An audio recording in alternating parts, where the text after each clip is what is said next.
Umuwi nga kami sa bayan mga pare dahil birthday nga daw ni Busing. Ayan, hindi pala birthdayhan yung aming madadatnan kundi ripakan. Nakitulong na nga kami mag-repack.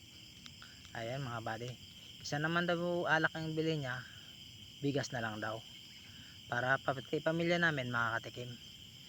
Yan, tumulong na rin kami mag-repack. Maganda na nga itong naisip ni Busing dahil bagyuhan ngayon.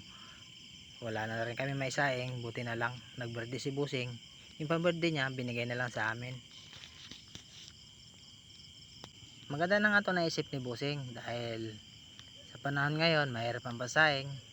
Andiyan pa rin si Christine, hindi pa rin tayo nilulubayan mga bale dahil wala tayong laot, wala tayong pambiling bigas, wala tayong income ngayon.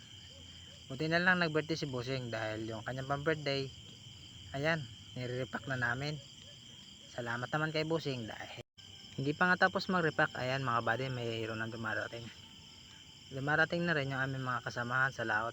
Ayan, mga buddy, mga tropa, kanya kanya na kami damputan dyan mga buddy dahil nakasupot-supot na